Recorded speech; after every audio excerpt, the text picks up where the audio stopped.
News, politics, entertainment, and more. Welcome to The Informant. Independent talk, pursuing truth, informing everyone. Now, here is The Informant, Eric-Thomposon.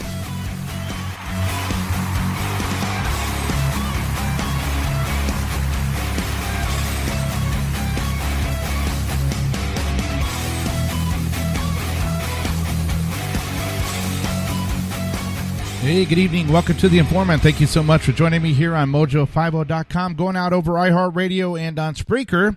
And if you ever want to talk to me, you can go over to magabook.com, magabook.com. Welcome to the show. If it's the first time you've been on the show, I'm a conservative, independent, strong Christian.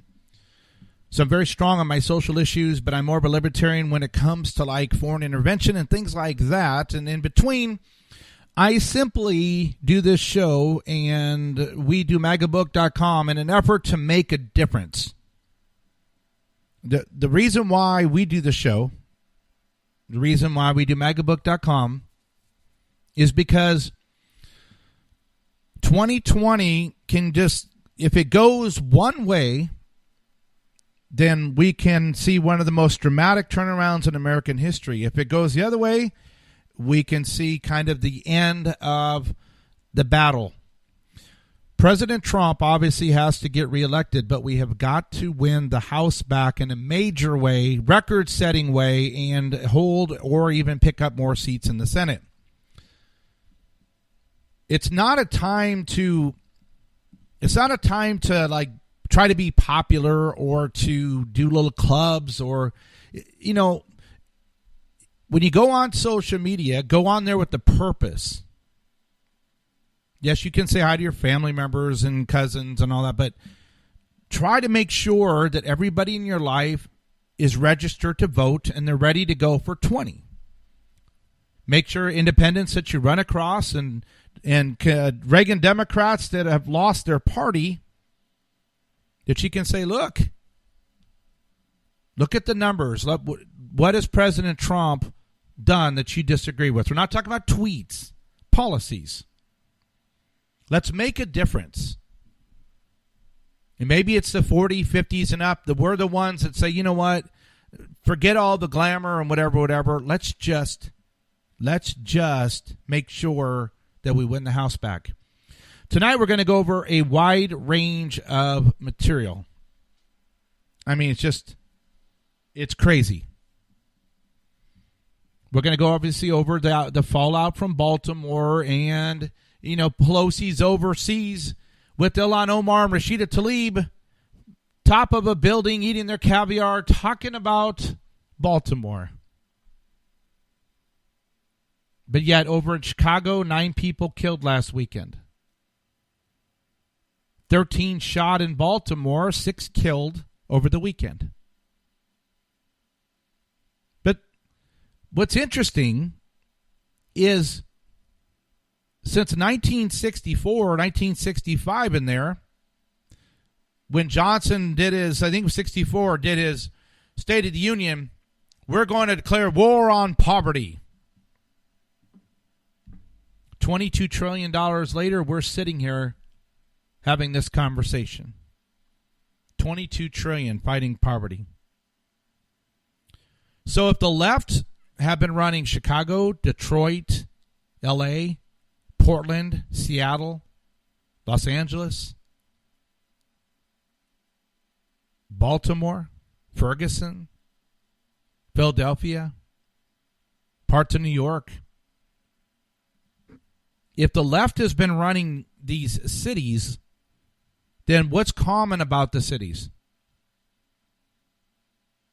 Pensions out of control.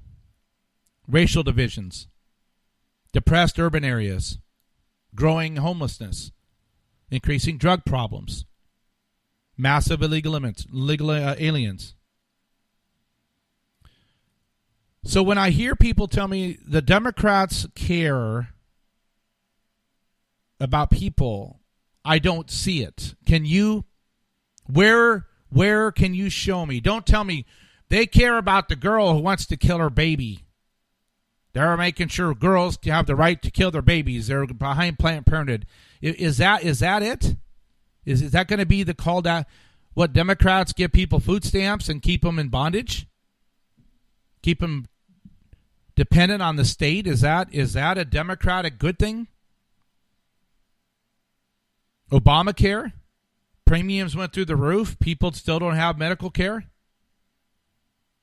So the question that I have is, if we know that people are getting killed every weekend in Baltimore, getting killed every weekend in New York and Chicago and in L.A. and Portland and Antifas and Portland and Seattle, when you have all these problems, then you think at some point, if people actually cared, they would say, we've been screwing up Detroit for like 50, 60 years, Chicago for 80 years. Maybe we should look at another option.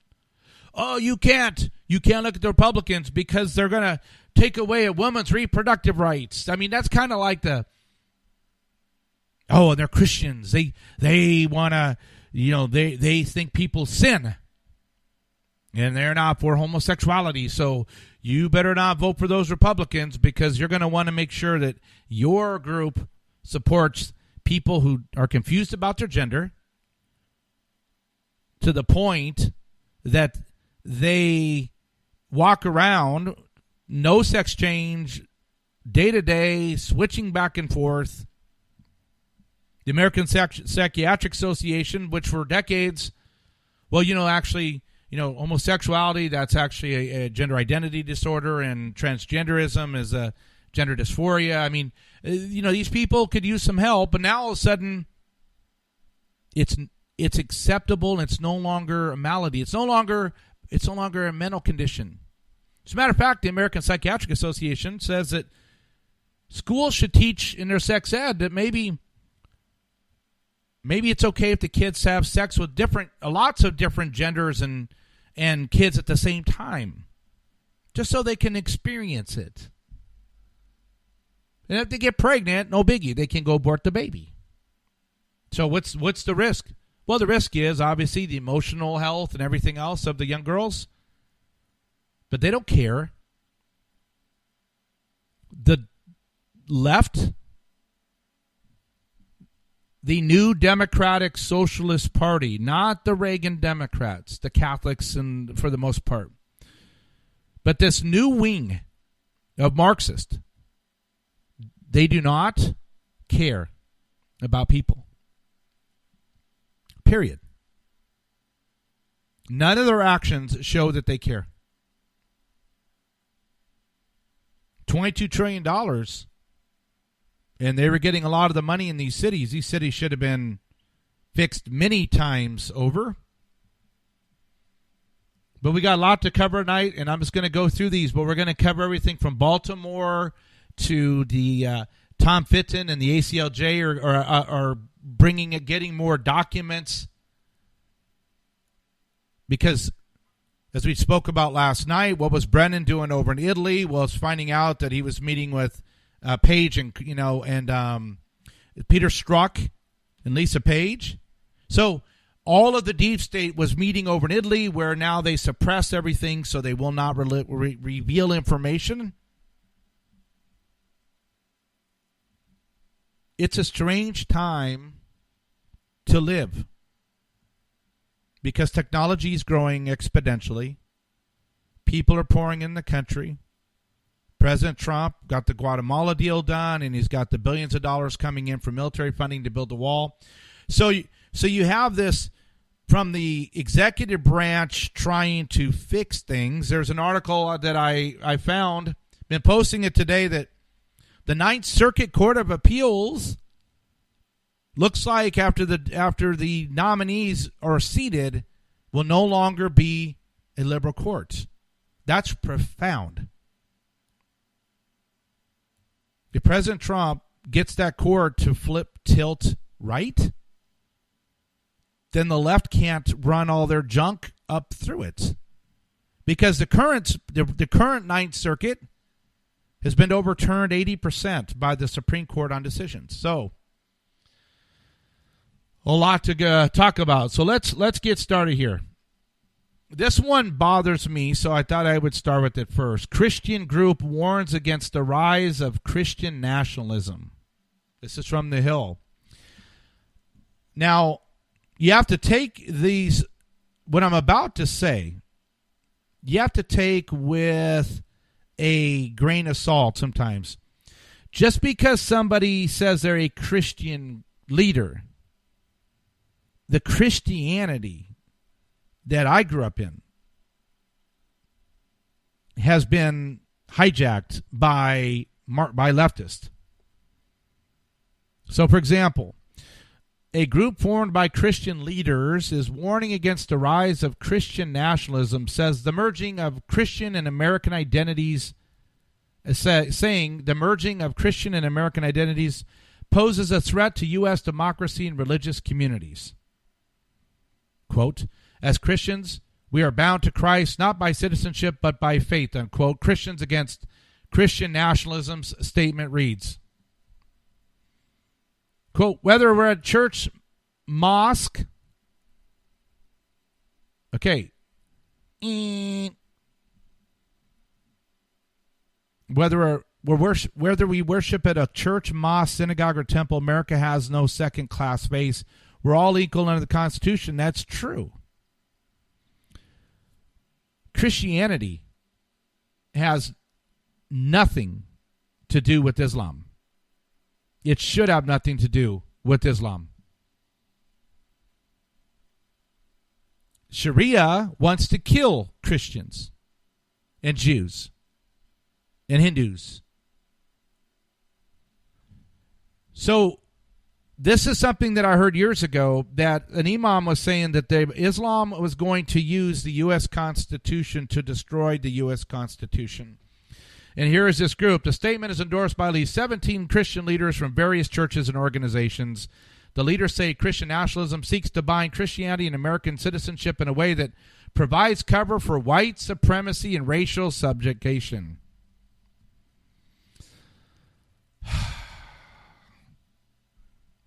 And who's part of this? Amongst the groups among the groups endorses is Reverend Michael Curry, the bishop who presided over the wedding of Prince Harry and Meghan Markle. And we're already at the station break. You're listening to The Informant here on Mojo50.com. Mojo50.com, 24-hour libertarian talk entertainment. Please share the network with your friends and family, and then head over to magabook.com to connect with me. Thank you for listening to Mojo50.com. All right, so this group, one of the people they endorses is this liberal Michael Curry, the bishop who did the wedding. Quote, the violence, intimidation, distortion of Scripture associated with Christian nationalism does not reflect the person teachings of Jesus Christ. He said, of course not. Because everything he said in their little wedding vows was a bunch of caca. So the church, the Christians, I should say, are divided. There's not a lot of real Christians. And a real Christian is somebody that believes that God's word, when originally written, was infallible, and that we are to submit ourselves to Scripture, regardless of how we always feel about it. The thing about Jesus' teachings is love your neighbors, you love yourself, but also that there's a hell, and that there's that more people are going there because they choose to not want to honor God than the people that are going to heaven. All right, now let's get into the news here. Like I said, from CBS Chicago, over the weekend, 9 killed, 39 wounded in weekend shootings across Chicago. Tough gun laws, how did that work out for him? 9 killed and 39 in just one weekend. Over here, big league politics, weekend in hell, 12-year-old boy among 13 shot, 6 killed in Baltimore. Antifa in Portland, Antifa Seattle, Antifa's talking about, I think, going down to Florida or Texas. That's why they need to be labeled a terrorist group, because they want to go around, intimidate, and hurt people who they disagree with. Here's an article from the Guardian. Apple contractors regularly hear confidential details on Siri recordings.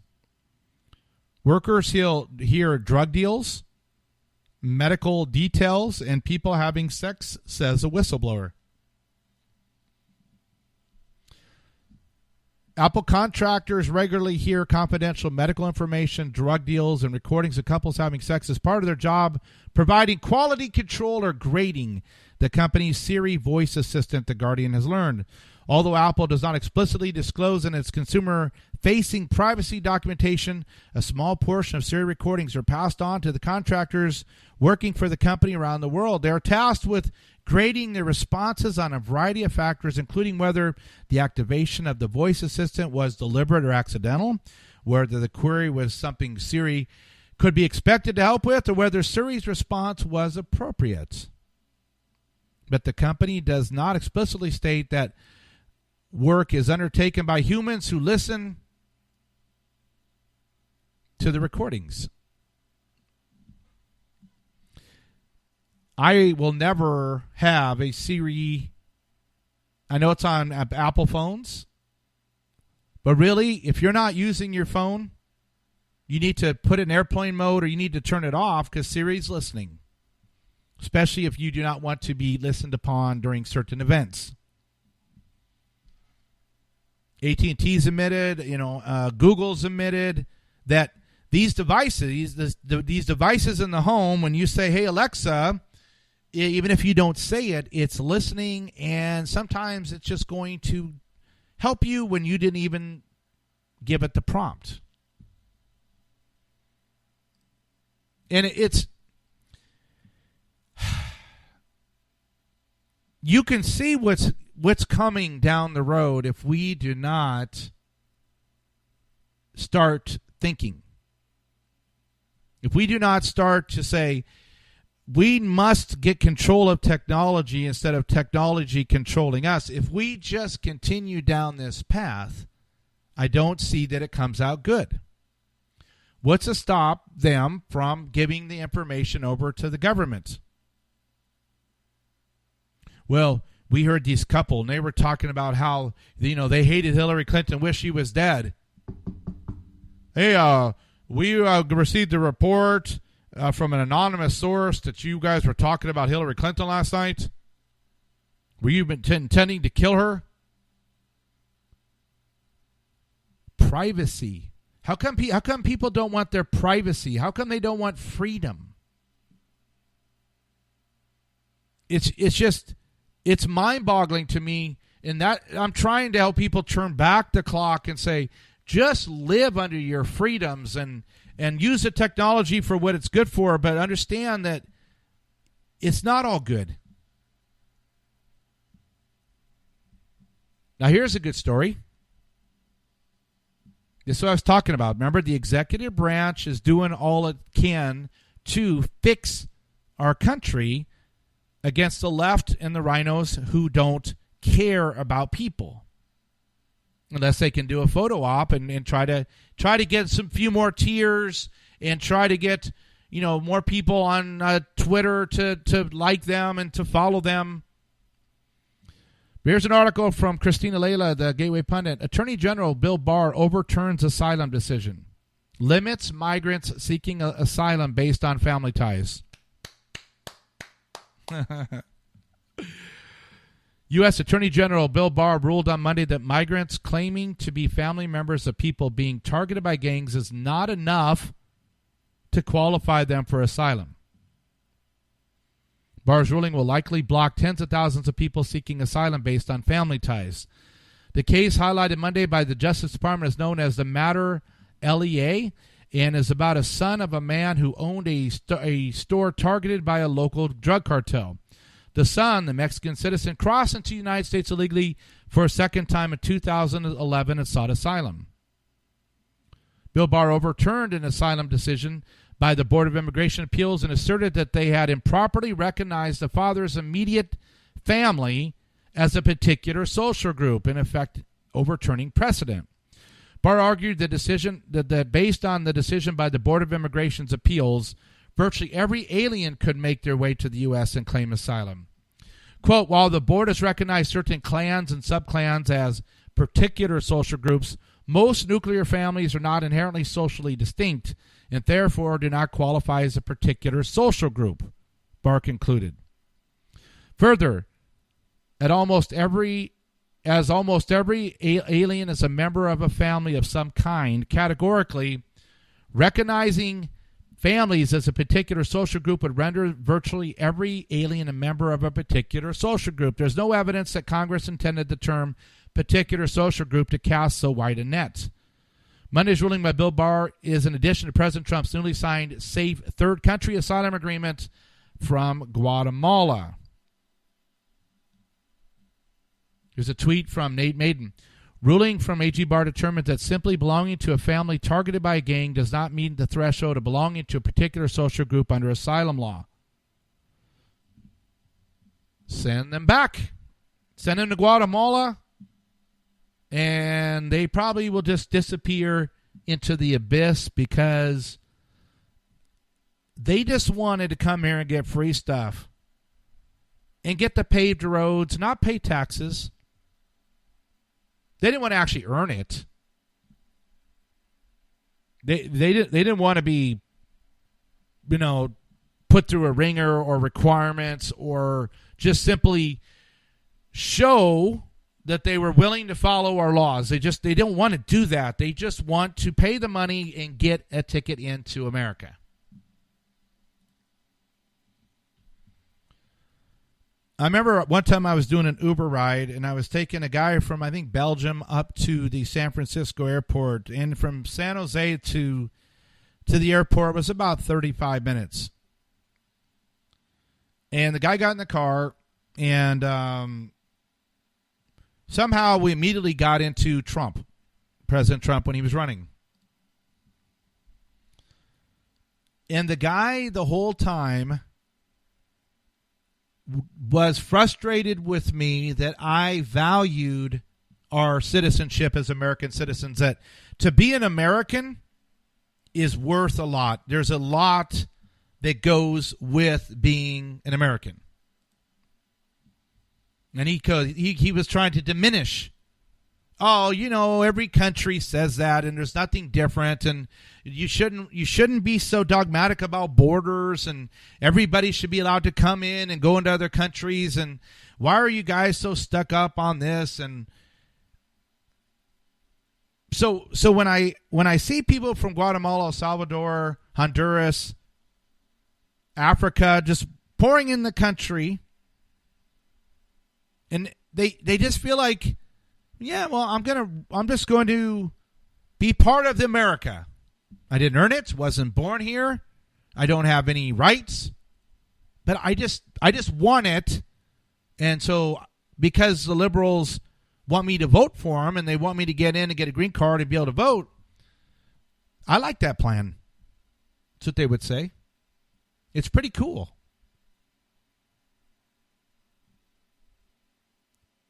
The left, it's a bizarre Twilight Zone type of thing where they don't care about people.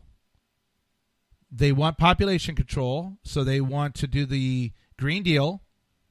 They want to have euthanasia up in Oregon. The governor signed a new law that the waiting period, when you decide you want to have a doctor kill you, they're going to waive the waiting period so you can just go right in and say, I'm not feeling like living and I think I don't want to go through this treatment, so you can go ahead and kill me. Now, instead of having a cooling period so people can love on them and talk them through it, they're just going to go expedite and kill you. And abort the babies. Abortions on colleges. Abortion everywhere. That's why it's up to us to regain our traditional values and to take a stand, regardless of what that progressive whack job group against Christian nationalism they can stick it. I'm sorry. Bill Barr's been the bomb. I've been so impressed with him. So thank you so much for listening. Don't go anywhere. We'll be right back after the break. You're listening to The Informant.